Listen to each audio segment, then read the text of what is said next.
The silence hit me wrong the moment I walked into the dispatch center that Monday morning. 14 years, and that room had never been quiet.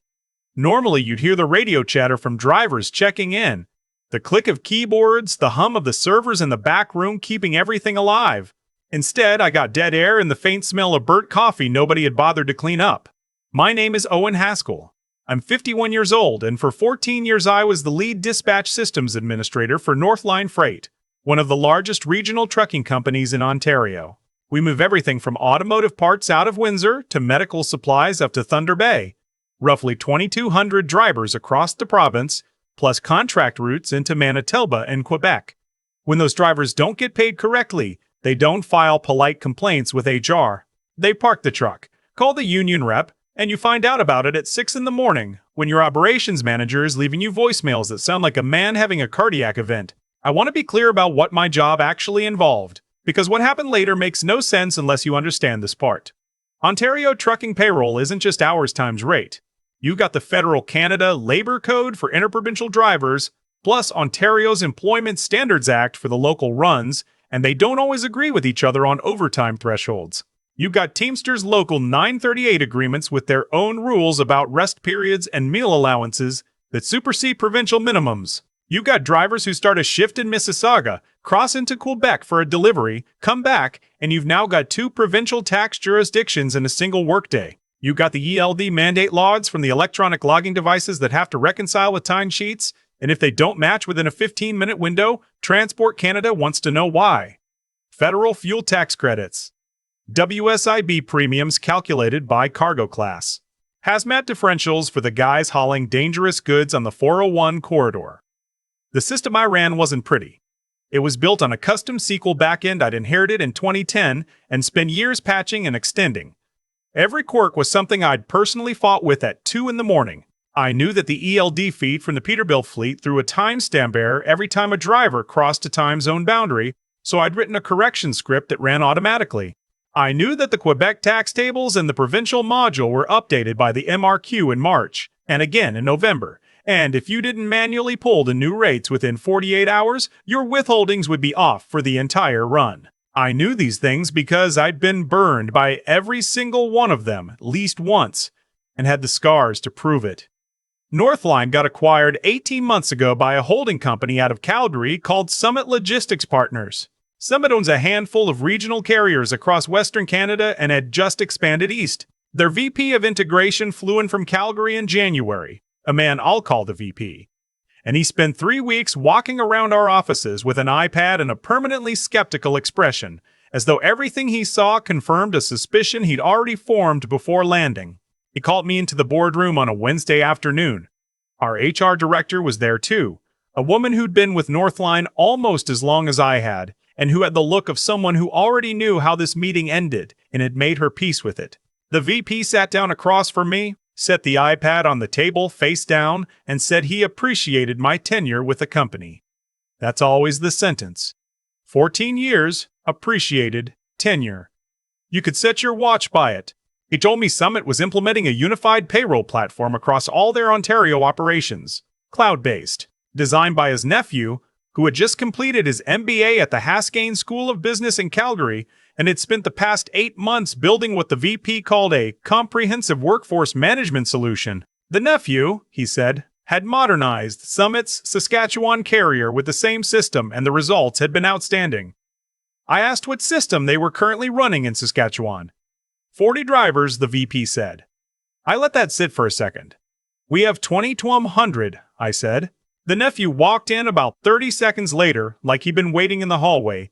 He was maybe 27, wearing a fleece vest with the Summit Logistics logo on it, carrying a MacBook like it was evidence. He introduced himself, shook my hand, and immediately opened the laptop and started talking about his solution architecture. It was built in Excel, not Excel connected to a database, not Excel as a front-end reporting layer. Excel, a workbook, with macros. He had tabs for every province. He had conditional formatting that flagged overtime. He had, and I want to make sure I'm accurately representing this, a drop-down menu for union versus non-union classification, as though the difference between a Teamsters Local 938 agreement and a non-union contract could be resolved with a drop-down.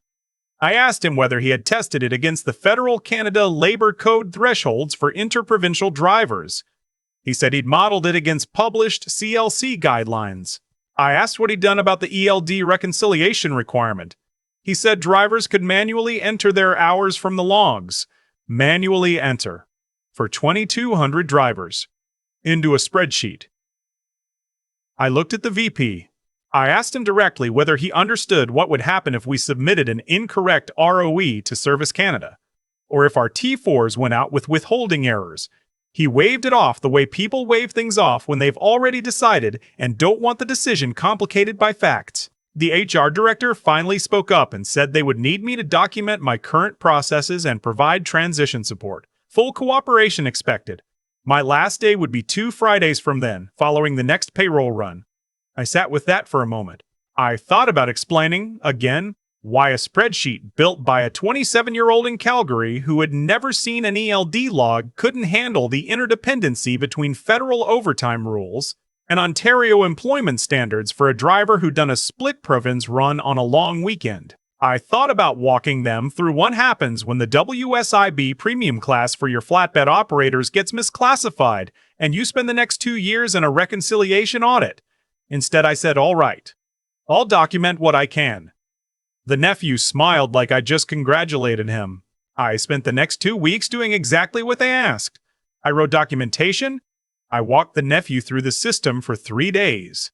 I showed him the ELD correction script and explained, slowly and clearly, why it existed. I showed him the Quebec tax pool process. I showed him the Teamsters differential tables and tried to explain why you couldn't represent 12 pages of collective agreement language as a binary drop-down. He took notes on his MacBook. He nodded. He occasionally said that was interesting, and then typed something I couldn't see. On the Thursday before my last day, he imported our full driver database into his workbook for a test run. I watched from across the room. Excel opened the file and immediately started grinding. 20 seconds, 40 seconds, a full minute of the spinning cursor while the application tried to process 2,200 rows against cascading lookup tables referencing 4 provincial tax modules. It's just initializing, he said. I picked up my coffee mug and walked back to my desk. My last official payroll run was that Friday. I processed it on the real system, the way I had 364 times before it. Everything went out clean. The bank confirmation came back by 10 a.m. The drivers got paid. Nobody called. That's how you know it worked. Nobody calls. I handed in my access card to the security desk at noon. The guard on duty had been there almost as long as I had. He said it quietly, under his breath, that this didn't seem right.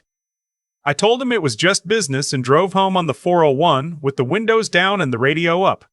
The call came 11 days later. I was on my back deck in Oakville with a coffee and a book I hadn't managed to get past the first chapter of because it was genuinely too nice a morning to concentrate on anything. The HR director's name came up on my phone. I let it ring twice before I picked up. She didn't bother with pleasantries. The payroll run had failed. Not failed quietly. Veiled in the specific way that payroll fails when the person running it doesn't understand what they're doing, which is to say it failed loudly, publicly, and in every direction simultaneously. The nephew had run his first live payroll the previous Friday. By Saturday morning, drivers were checking their bank accounts and calling dispatch. A flatbed operator out of Brampton had been credited with $31,000 for a single week. A long-haul driver on the Manitoba run had received a net deposit of negative $847, which is not a thing that should be possible but apparently was. 63 drivers in the Quebec corridor had been paid at Ontario tax rates only, missing the Quebec provincial deductions entirely, which meant they would owe a significant amount to Revenue Quebec at year-end, without having been warned. 14 drivers who had worked a statutory holiday, Family Day in Ontario, had received no holiday premium whatsoever because the nephew's system didn't know Family Day existed. It's a provincial holiday, he had apparently explained. He'd only modeled the federal statutory holidays. There was more. The ROE submissions to Service Canada for 2 drivers who had gone on medical leave had been submitted with the wrong pay period codes, which triggers an automatic flag and a manual review process that can delay EI benefits. The WSIB premium file had classified 11 flatbed drivers as general freight handlers, the lower risk category, which was wrong and would generate a premium discrepancy notice the moment WSIB ran their quarterly reconciliation. The HR director walked me through all of this in about 6 minutes. Her voice had the flat, careful quality of someone reading from notes they made so they wouldn't forget anything important. I asked where the nephew was. "Still trying to fix it," she said. "He'd been in the office since Saturday morning. Every time he corrected one formula, something else broke. He had, at some point on Sunday, saved over the backup copy of the master workbook while trying to revert a change. There was no previous version. They had the corrupted file and a lot of drivers who were not going to get on their trucks Monday morning. The Teamsters rep had already been in contact. Local 938 was not in a patient mood.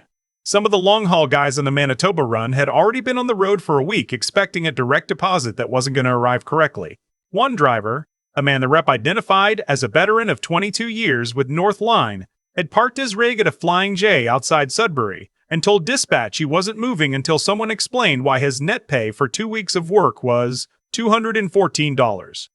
The VP had held a call with the affected drivers Saturday evening. He had used the phrase operational transition challenges. The Teamsters rep had replied on the call with language I won't reproduce here, but that the HR director described as thorough. "Are you calling to ask me to come back?" I said. There was a pause. "I'll take that as a yes," I said. "Consulting rate, not a contractor rate, not a day rate. Consulting. $22,000 up front before I walk through the door, because I want to know this is serious. Then a new permanent contract at 1.5 times my previous salary. And I want that in writing, signed by someone with actual authority, not a VP whose main qualification is that he owns the holding company's golf cart." The pause was longer this time. "Then the VP would like to speak with you directly." "Put him on," I said. The VP sounded like a man who had not slept since Friday. He didn't argue about the upfront fee or the salary. He did push back on one thing, which was the part where I told him I wanted a written statement posted on Northline's driver portal acknowledging that the payroll errors were the result of an inadequate system implementation. He said that was a legal liability issue. I told him his current legal liability issue was Local 938 and a parking lot full of parked trucks, and that a clear acknowledgement to the drivers was a lot cheaper than what the Teamsters lawyer was going to recommend next week if those men and women weren't made whole quickly. He agreed. I also told him that going forward I would report to the COO, not to him or anyone in his integration structure. I would have direct access to senior leadership and a seat at the table when any operational system changes were being evaluated, not consulted after the fact, at the table before the decision. He said fine. "One more thing," I said. "The nephew goes back to Calgary." Long pause. "He's already booked," the VP said, and from his tone I gathered that particular conversation had already happened over the weekend. I drove back to the Northline building on Tuesday morning. There were 4 rig cabs parked on the street outside the main lot, drivers who'd come in person because they wanted to look someone in the eye. One of them, a man who'd been driving flatbed for Northline since before I started there, walked over when he saw me get out of my truck. He asked if I was back. I told him to have his guys get some sleep. I'd have corrected direct deposits going out by Thursday morning and back pay with interest for every affected run. He looked at me for a second, then nodded once, the way people nod when they mean it. The server room felt exactly the way it always had. The fans were running. That sound, after 2 weeks of my back deck and a book I couldn't finish, was about the best thing I'd ever heard. What the nephew had left behind was something special. He had managed to corrupt the primary database by running his Excel macros against it through an unsecured API connection he'd found in a legacy documentation. My documentation. The stuff I'd written to help him, used in a way I'd never anticipated and probably should have. The tax module for Quebec had been partially overwritten. The ELD reconciliation log for the previous 3 weeks was gone. The WSIB premium classifications had been scrambled across about 400 driver records. The nephew had also, and this one genuinely surprised me, managed to convince the system that we had a driver named Error Row 1047 who had worked 8,400 hours in a single pay period. Error Row 1047 had accrued, according to the system, $2.1 million in gross wages and was owed a significant pension contribution. I fixed it from the archived transaction logs. I always kept a separate backup on a system I'd set up myself years ago and never bothered to add to the official documentation because it was mine and I knew where it was. The nephew had never found it. 2 days of solid work. Wednesday night I went home, slept for 5 hours, came back, and finished the clean payroll file by 4 in the morning. I submitted the bank file at 5:47 a.m. Thursday. The confirmation came back clean. By 8 o'clock, drivers were calling dispatch not to complain but to confirm. The Manitoba run driver who'd been parked in Sudbury texted the operations manager a single thumbs up and got back on the road. I walked into the VP's office Friday morning.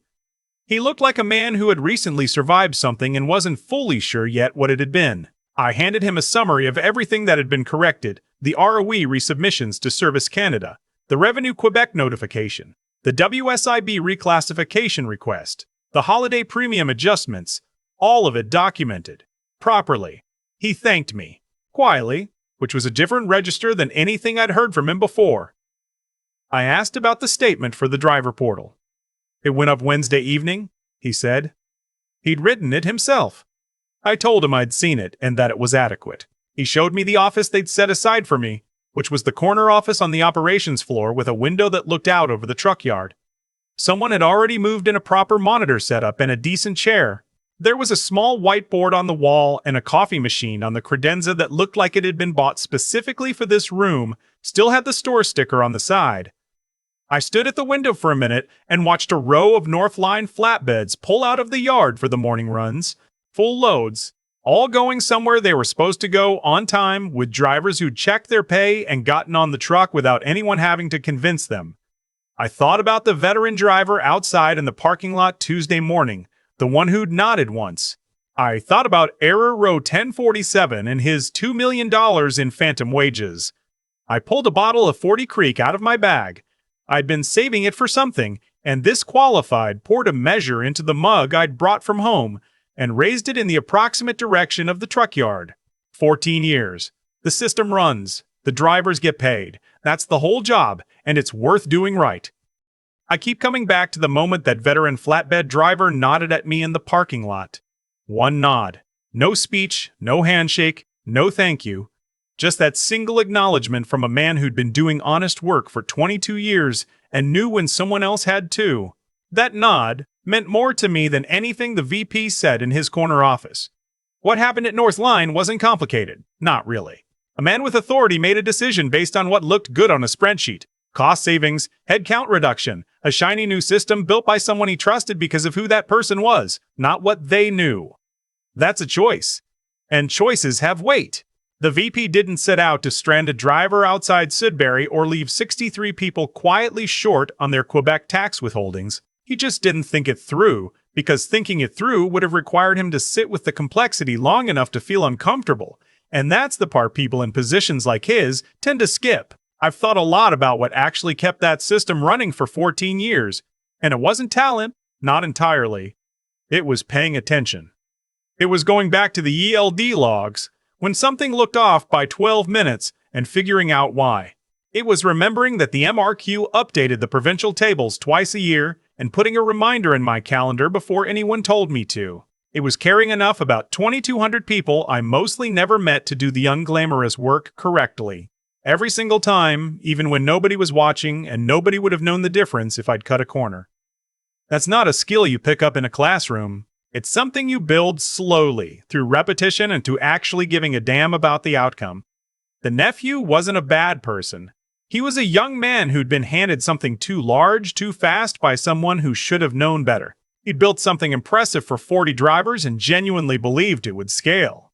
That belief cost the company a significant amount of money and cost some drivers a very stressful weekend. But the real failure wasn't his spreadsheet. The real failure was the decision to skip the hard questions, to confuse confidence with competence, and to treat institutional knowledge as a line item to be eliminated rather than an asset to be understood. I came back because drivers needed their pay and because that work mattered. Not to prove anything, not to watch anyone fail. I came back because when you spend 14 years making sure working people get what they've earned, that doesn't just switch off because someone handed you severance paperwork. The bottle of 40 Creek I opened that Friday morning in the new office. I'd bought it 2 years earlier, kept it in a bag in the closet, waiting for something worth opening it for. I wasn't sure what that would be. Turns out it wasn't a promotion or a raise or a company milestone. It was a Thursday morning bank confirmation, a clean payroll file, and a thumbs-up text from a truck driver somewhere north of Sudbury getting back on the road. Sometimes that's exactly what a good day looks like.